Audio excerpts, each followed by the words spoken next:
Tina, I want to go here. Speaking of folks that do have their thumb on the pulse of the working class, that are connected with regular American folks, the Obamas are producing a Netflix sketch comedy series. Oh no. Yes, you didn't hear about this yet. I heard about this. All right, so the Obamas, they do have a Netflix deal. We've known that. Wait, They're okay, producing a they're I producing a can't. Netflix sketch comedy series based on a book detailing Trump transition chaos.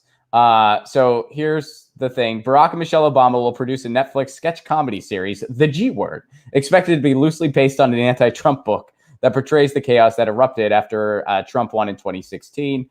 Comedian Adam Conover, he does that show, Adam Ruins Everything. He's going to be a partner for the series. And this is happening. This is we don't have a difference between show business and politics anymore. And Nina, we're in Hollywood, so we experience this firsthand, or Hollywood adjacent, rather. But so we experience this firsthand, and it's still going on. I mean, there are agencies.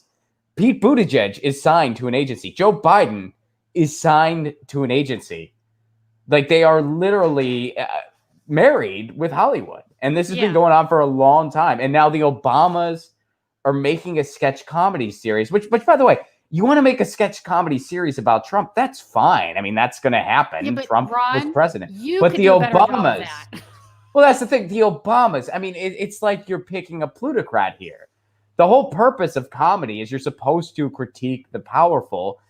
Obama's part of the powerful, and he wasn't a great president. And this is why so much of the general populace will never realize that, because he's now enshrined in pop culture. And this is like, my puppy just ran in here. Because your puppy's concerned about this.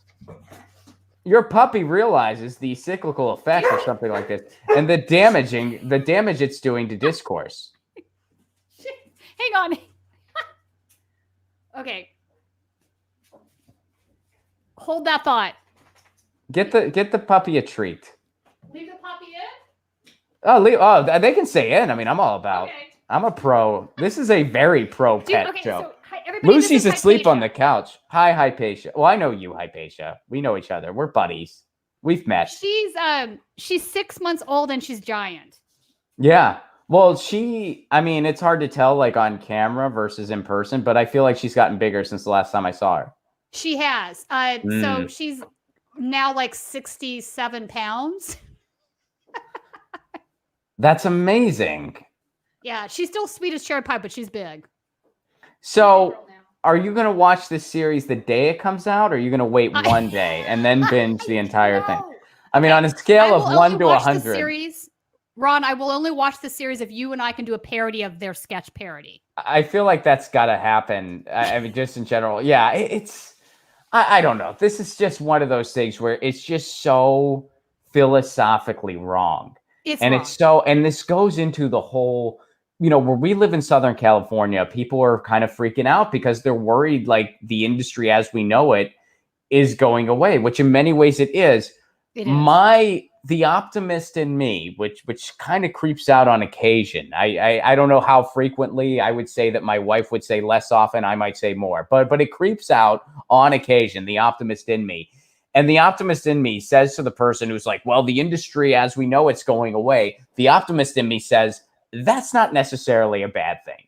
The fact that we have members of the plutocracy in the political realm and otherwise that have infiltrated Hollywood, and that started in the late 70s, and it's just been escalated, and now it's on freaking steroids to where there is no difference. The fact that we live in a cycle of let's just pump money into these Marvel blockbusters that are too big to fail, and everything else is just an afterthought. And don't get me wrong, I enjoy those blockbusters. They're fun to watch, but I'm saying you don't need an industry to revolve around it. You can have something that has a little bit more to say. There are more important things to say right now.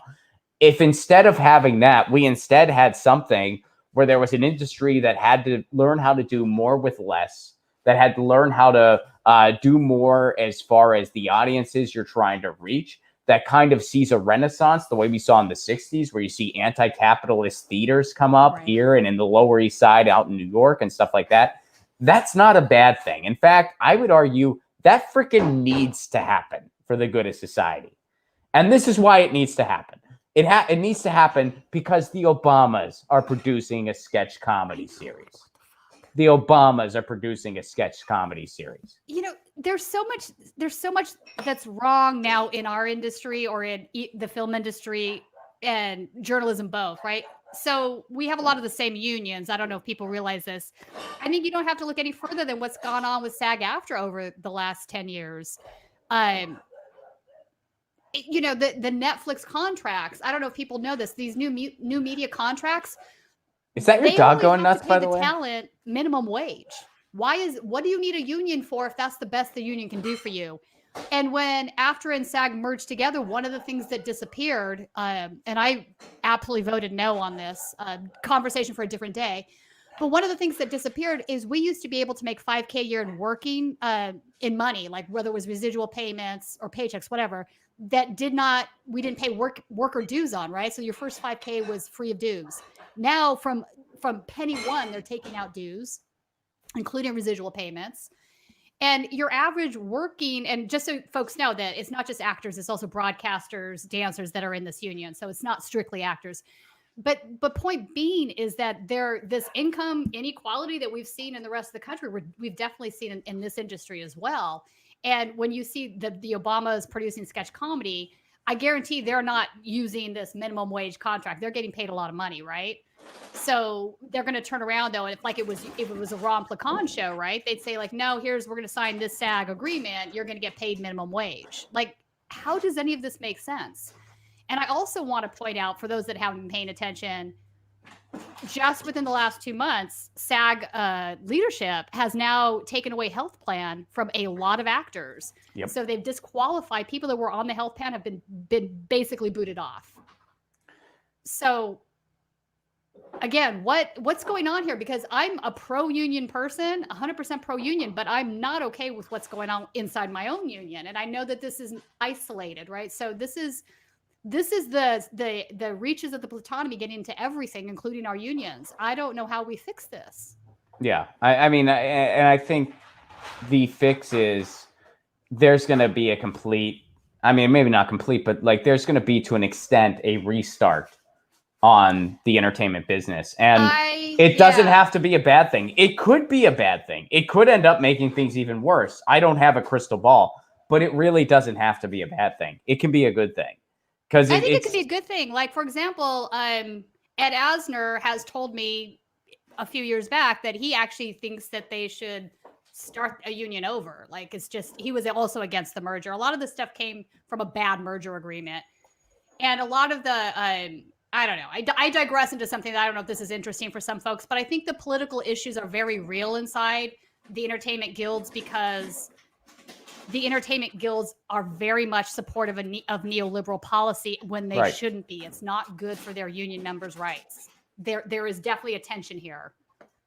Well, look what ended up happening. I mean, people ended up losing their health care. And yeah, Hollywood's been very neoliberal for a long time. And I mean, looking at it big picture, the emperor is supposed to be told he has no clothes, not making the content for you to consume.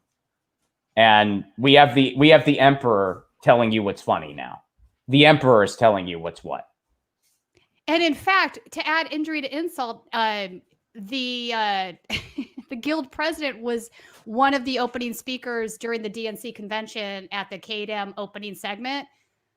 And she was talking about access to healthcare insurance. That was part of the speech that she gave.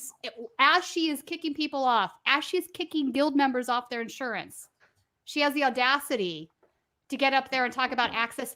And I was just like, I couldn't say anything, but I was so angry at that. Just say, Hypatia's mad too. Hypatia gets it. Hypatia's like, yeah, this is not, like, this is a dangerous step for society, really. No, it is very bad. I mean, these are folks that have paid into the system. I mean, the pension plan, like there's so many things that are wrong here that aren't getting addressed. And it's because of neoliberalism. That's really what's at root here. These folks live in their ivory tower bubbles and they don't seem to understand the pain that most Americans are feeling. It's like, it's like the Saul Alinsky thing, the 20%, top 20%, right? The 1% are hogging all of the wealth. There's no two ways about it. But they're being supported by the ones right beneath them because they buy into the system And they think that one day they're going to be part of that 1% when they're never going to be. So they're fucking everybody below them over. Am I allowed to cuss, by the way? Yeah, of course you can. Okay. It's actually encouraged. This is a real thing, right? It's a real thing. And folks, in closing, make sure you check out Obama's sketch series. It's going to be spectacular. And coming out a few months later, you can see Pete Buttigieg's stand-up special recorded live from the finest wine cave. It's going to be killer. It's recorded at a wine cave in Iowa, by the way. The audience loved it.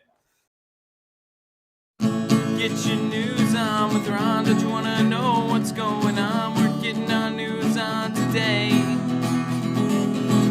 Get your news on with Ron. Don't you want to know what's going on? We're getting our news on today. You can tweet me an article at Ron Placone. We'll go through it together and make it our own. Get your